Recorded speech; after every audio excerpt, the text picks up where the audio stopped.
이제 오늘 우리에게 주신 하나님 말씀 함께 나누겠습니다. 오늘은 아모스 8장 1절부터 14절까지 말씀 함께 보겠습니다. 제8장. 주 여호와께서 내게 이와 같이 보이셨느니라. 보라, 여름 과일 한 광주리이니라. 아모스야, 내가 무엇을 보느냐? 여름 과일 한 광주리니이다.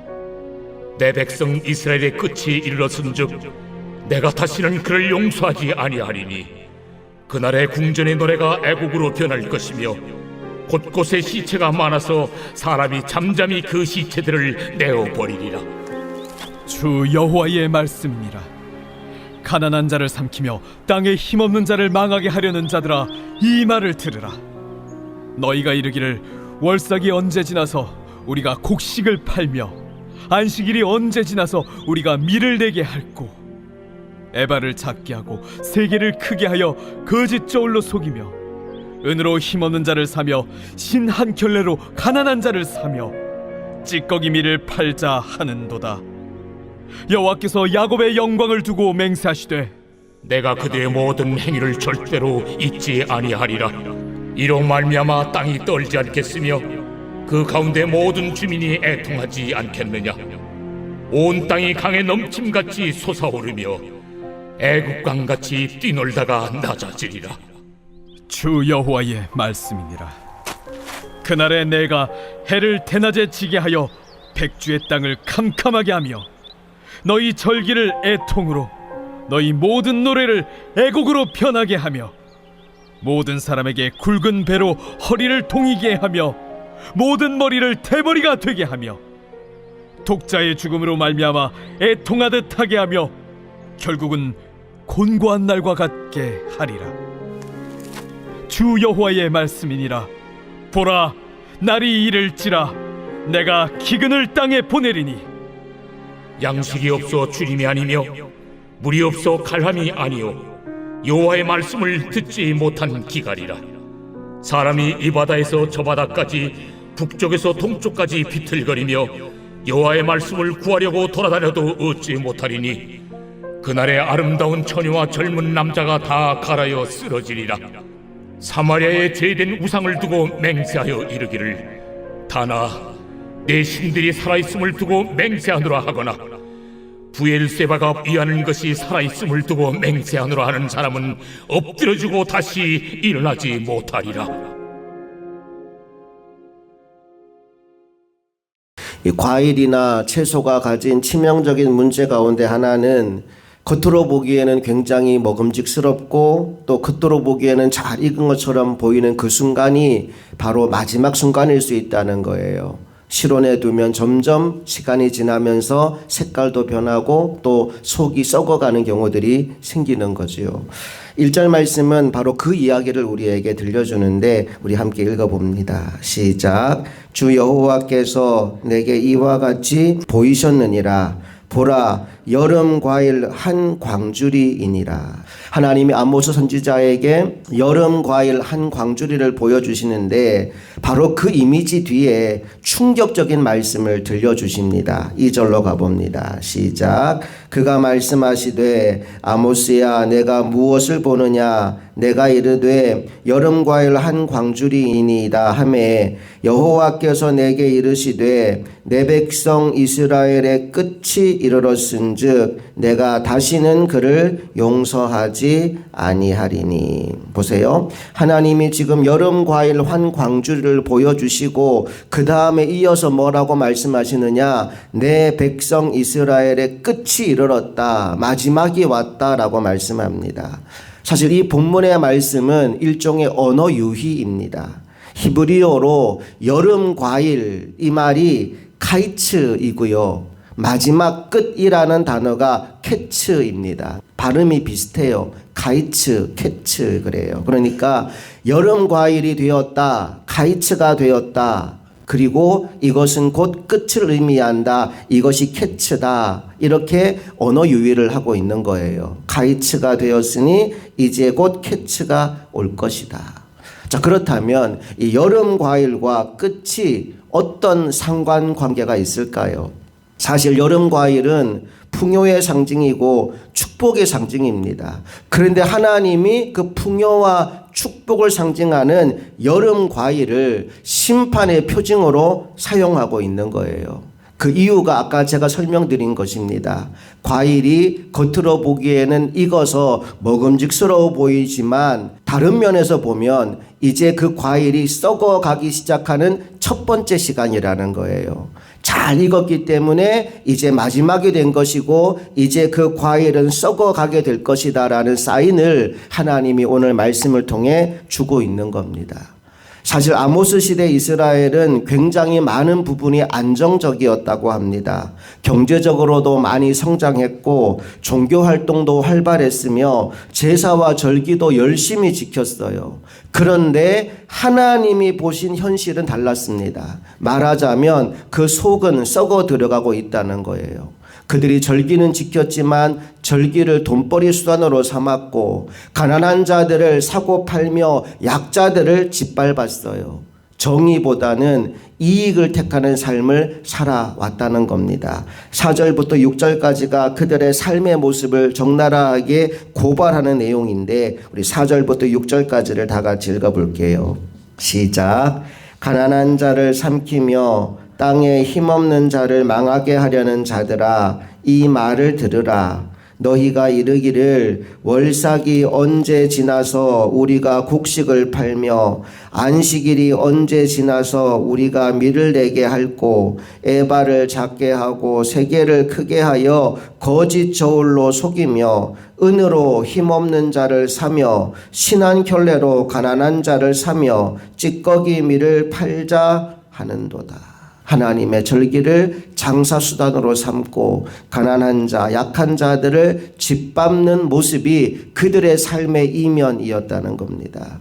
여러분, 이 북이스라엘이 가진 이 어두운 단면을 우리가 보면서 오늘 우리의 삶도 한번 체크해 봤으면 좋겠습니다. 오늘 우리는 어떤 삶을 살아가고 있습니까? 혹시 우리들도 예배는 드리고 있지만 가난한 자들, 약한 자들의 고통에 대해서는 무감각해져 있지 않습니까?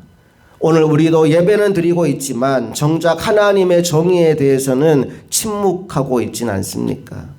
아모스 5장 24절의 말씀처럼 정의를 물같이 공의를 마르지 않는 강같이 흐르게 만드는 우리 모두가 되었으면 좋겠습니다. 이제 9절과 10절 말씀을 보면 하나님이 절기를 향하여 주시는 메시지가 있는데 우리 9절 10절 말씀 읽어볼게요. 시작. 주 여호와의 말씀이니라. 그날에 내가 해를 대낮에 지게 하여 백주의 땅을 캄캄하게 하며 너희 절기를 애통으로 너희 모든 노래를 애곡으로 변하게 하며 모든 사람에게 굵은 배로 허리를 동이게 하며 모든 머리를 대머리가 되게 하며 독자의 죽음으로 말미암아 애통하듯 하게 하며 결국은 곤고한 날과 같게 하리라. 10절 이렇게 시작해요. 너희 절기를 애통으로 너희 모든 노래를 애곡으로 변하게 하겠다라고 말씀합니다. 5장에서도 이와 비슷한 말씀이 있었는데 우리 5장 21절 22절 말씀으로 한번 돌아가 볼게요.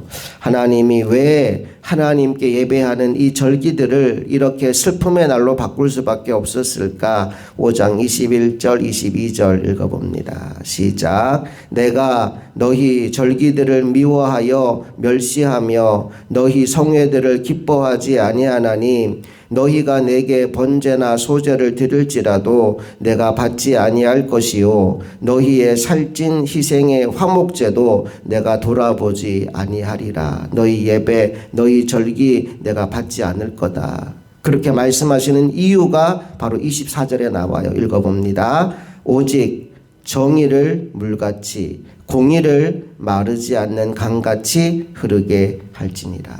그러니까 하나님이 지금 너희 예배를 받지 않겠다, 너희 절기를 애통으로 바꾸겠다 이렇게 말씀하는 이유는 하나님이 예배를 싫어해서가 아니에요. 한마디로 말한다면 예배가 삶으로 이어지지 않았기 때문입니다. 하나님이 예배 자체를 거부하고 있는 것이 아니라 정의 없는 예배, 회개 없는 신앙, 변화가 없는 경건을 거부하신 거예요. 오늘 우리들도 마찬가지입니다. 우리가 지금 이 예배당에 앉아서 예배하고 있지만 하나님은 우리가 예배하는 이 모습만 보는 것이 아니라 오히려 세상 속에 나가서 예배당 밖에 나가서 우리가 어떤 삶을 살아가는지를 더 주목해 보신다는 것을 오늘 말씀해 주고 있는 겁니다. 그러므로 간절히 소망하기는 오늘 이 하루 우리가 우리의 삶으로 우리의 믿음을 증명하게 되기를 원합니다. 하나님의 말씀이 예배당 안에서만 살아있는 것이 아니라 내 삶의 현장에서 살아있다는 것을 보여주는 인생이 되기를 원합니다. 그렇게 되기 위해 우리에게 정말 필요한 게 뭐냐 하면 살아있는 하나님의 말씀을 내가 진짜로 듣는 거예요. 오늘 보면 11절 말씀에 보면 이렇게 말씀이 이어집니다. 읽어봅니다. 주 여호와의 말씀이니라. 보라, 날이 이를지라. 내가 기근을 땅에 보내리니 양식이 없어 주림이 아니며 물이 없어 가람이 아니요 여호와의 말씀을 듣지 못한 기갈이라. 마지막 때 이런 날이 온다는 거예요. 하나님의 말씀을 듣지 못해서 영적으로 메마른 날이 오게 될 것이다 말씀합니다. 여러분, 어찌 보면 요즘 이 시대는 말씀이 굉장히 많은 시대입니다. TV를 틀어도 인터넷을 열어도 유튜브에 들어가도 수많은 설교, 수많은 말씀들을 너무나 쉽게 접할 수 있는 시대를 우리가 살아갑니다. 그런데 그럼에도 불구하고 또 다른 면에서 본다면 진짜 하나님의 말씀을 듣기가 참 힘든 시대를 우리가 살아가고 있는 것 같습니다. 영적인 분별력이 없으면 하나님의 말씀을 구별하지 못하는 시대를 또 우리가 살아가고 있어요.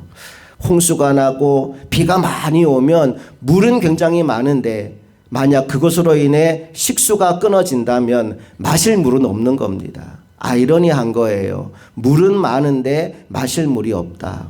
어쩌면 우리 시대가 그런 시대가 아닌지 모르겠습니다. 말씀은 넘쳐나는데 진짜 살아있는 하나님의 말씀을 듣기는 어렵다. 사랑하는 여러분, 오늘 이 시대에 우리가 사모해야 할 것은 하나님의 말씀에 대한 갈급함과 목마름으로 하나님 그분을 찾아가는 겁니다. 세상의 수많은 소리들에 이리저리 흔들리는 것이 아니라 하나님의 생명의 말씀에 대한 갈급함으로 하나님 중심에서 흘러나오는 진짜 하나님의 말씀을 듣고 그 말씀에 아멘하며 살아가는 삶이 우리에게 진짜 필요하지 않겠습니까? 오늘 이 하루도 그 갈급함으로 살아가는 저와 여러분 되기를 원합니다. 하나님에게서부터 흘러나오는 생수의 근원에서 나오는 그 말씀을 내가 듣기를 원합니다. 그리고 그 말씀에 아멘하여 순종의 삶을 살기를 원합니다. 나의 모든 삶을 통해 하나님의 정의와 하나님의 공의가 회복되기를 원합니다. 예배당 안에서만 예배하는 사람이 아니라 세상에 나가서 진짜 예배하는 사람으로 살기를 원합니다. 오늘 그 결단, 그 소망으로 이 하루를 살아가는 저와 여러분 모두가 될 수 있기를 간절히 바랍니다. 함께 기도하시겠습니다.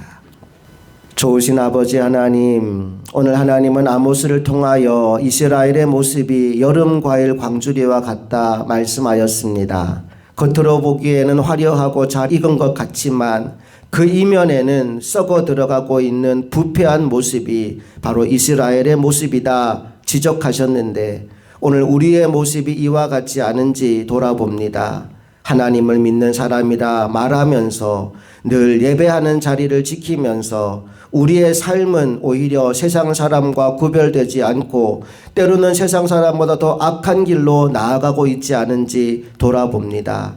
주님, 우리의 삶을 주님께서 주장하여 주시옵소서. 하나님의 말씀이 우리 안에 들어와 우리의 심령과 관절 골수를 쪼개고 그 말씀에 붙들려 살아가는 인생이 되게 하여 주셔서 세상 속에서 살아계신 하나님의 말씀이 흘러갈 수 있도록 하나님의 도구로 쓰임받는 우리 모두가 되게 하여 주시옵소서. 정의를 물같이 공의를 마르지 않는 강같이 흐르게 하라 우리에게 말씀하여 주셨으니 우리의 삶을 통해 하나님의 뜻이 이 땅 가운데 날마다 세워질 수 있도록 우리를 주님의 도구로 사용하여 주시옵소서. 우리 주 예수 그리스도의 이름으로 기도합니다. 아멘.